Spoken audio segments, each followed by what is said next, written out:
All India Radio presents Morning News.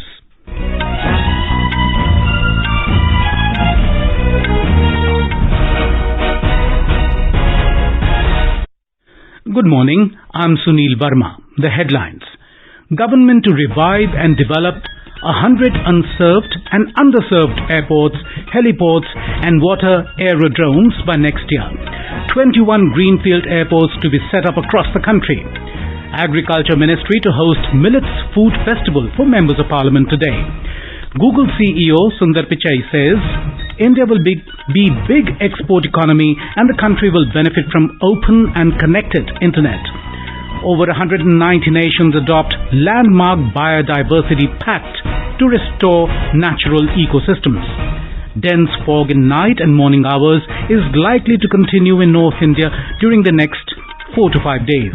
And in women's cricket, fifth and final T20 international between India and Australia to be played today in Mumbai.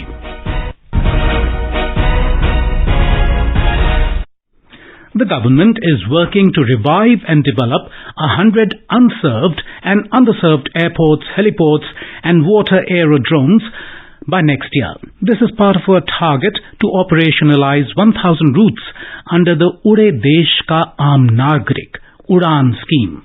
Replying to a question in the Rajya Sabha, Civil Aviation Minister Jyotiraditya Scindia said that the government has approved a budget of 4,500 crore rupees for revival of existing unserved and underserved airports and airstrips of the state governments, Airports Authority of India, PSUs and civil enclaves. इन 8 वर्षों में प्रधानमंत्री जी की प्राथमिकता के आधार पर आज 71 नए हवाई अड्डे, वाटर एयरड्रोम और सीड्रोम हमारे स्थापित हो गए, 145 स्थापित हो गए। आने वाले 5-6 सालों में ये सफर जारी रहेगी और 200 का आंकड़ा हम लोग पार करेंगे, ये विश्वास मैं आपको दिलाना चाहता हूं। प्लेन की फ्लीट जो केवल 400 तक सीमित थी 2013-14 पे, वो आज 700 पर आ गई है और हर वर्ष 100 से 125 प्लेन की एक्विजिशन होगी और आने वाले 5 साल के अंदर 1200 के आंकड़ों को भी हम लोग पार करेंगे। Mr. Scindia said Udan, launched in October 2016, is applicable for a period of 10 years. It aims to improve the regional connectivity scheme and to make air travel affordable to the masses. उड़ान योजना प्रधानमंत्री की महत्वाकांक्षी योजना है कि उड़े देश का आम नागरिक, और इसी योजना के तहत पिछले 6 वर्षों में 15 लाख नए फ्लाइट्स उड़े हैं सर, और इसके साथ 1 करोड़ 15 लाख लोग जिन्होंने कभी भी प्लेन में सफर नहीं किया हो, केवल खेत में खड़े होकर प्लेन को देखा हो, ऐसे लोगों ने सफर किया है सर। तो ये उड़ान योजना की महत्वपूर्णता है देश की विकास और प्रगति में। The government has accorded in-principle approval for setting up of 21 greenfield airports across the country. So far, 9 greenfield airports have already been operationalized and the 10th greenfield airport at Mopa, Goa has been inaugurated on the 11th of this month. This information was given by Minister of State for Civil Aviation, General V.K. Singh, in a written reply to a question in Rajya Sabha. The United Nations has passed a resolution declaring the year 2023 as the International Year of Millets, IYM. To raise awareness about the importance of millets, the Agriculture Ministry of India is hosting a Millet Food Festival in Parliament for the members today. In an exclusive interview with All India Radio, the Union Agriculture and Farmers Welfare Minister Narendra Singh Tomar highlighted the positive impact of millet production on the environment and the economy.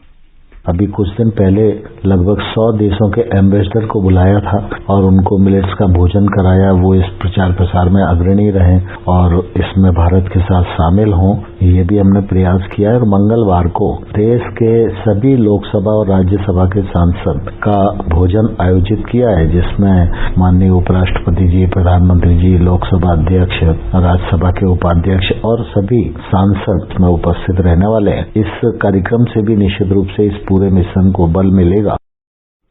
The IYM 2023 and the push towards increasing millet production will also contribute to the 2030 agenda for sustainable development. As part of our year-ender series, we bring you an exclusive interview of Union Minister for Agriculture and Farmers' Welfare, Narendra Singh Tomar, on various initiatives and achievements of his ministry. Mr. Tomar shed light on the importance of small farmers in the Indian agri-ecosystem and launch of Pradhan Mantri Kisan Samman Nidhi Yojana for their empowerment. पहली बार देश के किसान के सम्मान में किसान सम्मान निधि योजना का सृजन किया और इस योजना के अंतर्गत साल में 3 बार 2,000 की किस्त के रूप में एक वर्ष में 6,000 रुपया किसानों को उपलब्ध कराया जाता है। ये 6,000 रुपया छोटे किसान को बहुत ही मददगार होता है। अगर उसको बीज खरीदना है, खाद खरीदना है, तो साहूकार के पास जो जाता था उसका ब्याज भी वो देता था, तो उससे भी उसको मुक्ति मिली है। The interview can be heard on FM Gold channel in our program Surkhiyon Mein from 7:10 p.m. onwards and in Spotlight from 9:15 p.m. onwards. This interview will also be available on our website newsonair.gov.in and on our YouTube channel News on AIR Official.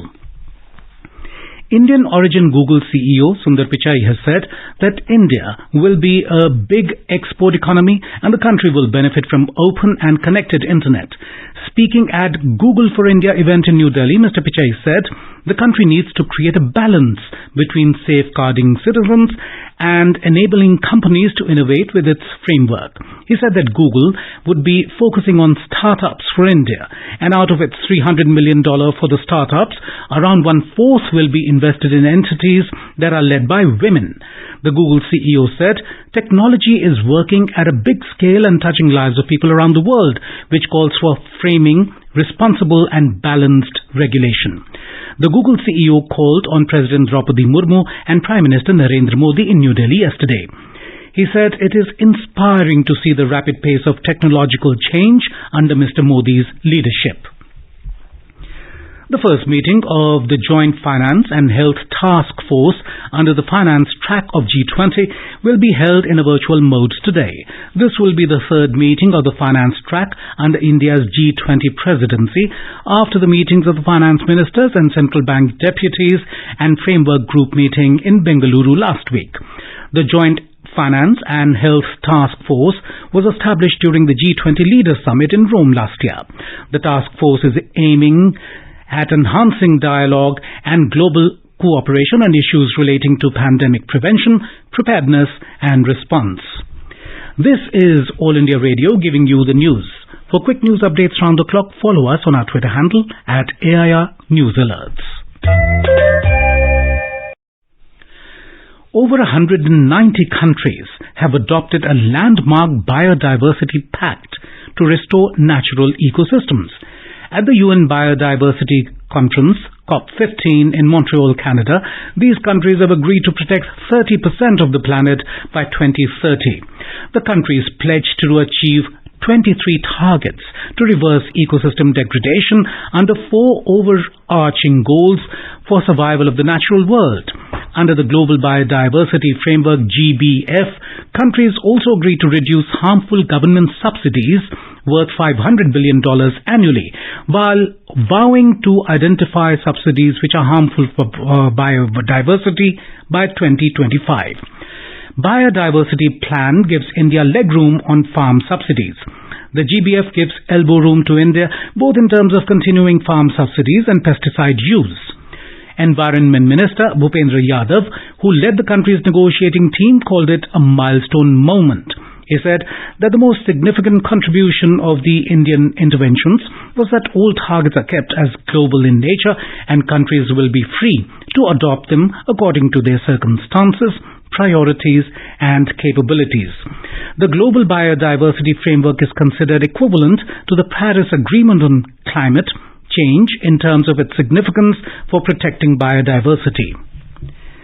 India and the Netherlands held the 11th Foreign Office Consultations FOC in New Delhi yesterday, where both sides discussed the way forward in crucial sectors such as water, agriculture and health, WAH agenda, science and technology, climate innovation and renewable technologies.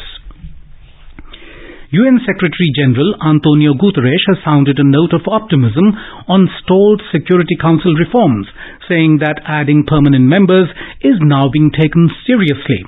He noted that 4 of the 5 permanent members of the Council were in favour of adding members to the Council. India is pressing for Council reforms which have stalled for decades and lobbying for a permanent seat. Russia, the US, Britain and France have endorsed India for a permanent seat. However, the other permanent member, China, has so far been against reforms. China is experiencing a massive surge in coronavirus cases and hospitals are completely overwhelmed after the easing of COVID-19 restrictions. In a series of abrupt moves this month, China dismantled much of the lockdown, testing and quarantine regimes that underpinned its zero-COVID approach for the past 3 years to suppress even small outbreaks of the virus. A report from our Beijing correspondent. In a major backflip on Monday, the mega city of Chongqing asked people with mild COVID-19 symptoms or no symptoms to work as usual. It comes a day after the eastern province of Zhejiang said those with no symptoms could continue to work if need be. It appeared as if China, which was ardently pursuing its zero-COVID policy till a few days ago, has zero policy for COVID management at the moment. Residents across China are reporting countless cases of COVID in their families, relatives and societies as officials conceded it was impossible to keep track of asymptomatic infections. Hospitals in many cities are overwhelmed with rising number of COVID patients. Beijing authorities on Monday announced 2 COVID-related deaths after more than a month of an exponential surge in COVID cases. Anshuman Mishra, AIR News, Beijing. In Jammu and Kashmir, 3 terrorists belonging to banned Lashkar-e-Toiba outfit were killed in an encounter with security forces at Munjmark village in Shopian district early this morning. Dense fog in the night and morning hours is likely to continue over Himachal Pradesh, Punjab, Haryana, Chandigarh, Delhi and Uttar Pradesh during the next 4 to 5 days. India Met Department IMD said cold wave conditions will prevail in Himachal, Punjab, Haryana and North Rajasthan till Saturday. Talking to AIR, IMD spokesperson RK Jenamani said the intense fog conditions will remain for the next few days. Delhi, Ghaziabad, Noida and Gurgaon having the very dense fog and dense fog. So the visibility is 50 meter at IGA airport Palam and also Safdarjung airport, and that dense fog has been continuing. Flights also getting affected and delayed, and maybe the landing very difficult. Covering the Punjab, Haryana and North Rajasthan like Churu, Chandigarh and then Amritsar all have a 50 meter, 0 meter visibility. Uttar Pradesh also large area covered by the dense fog, and at the same time the trains and the transport also like a highway because of the visibility, so all are advised to drive slowly and with fog light.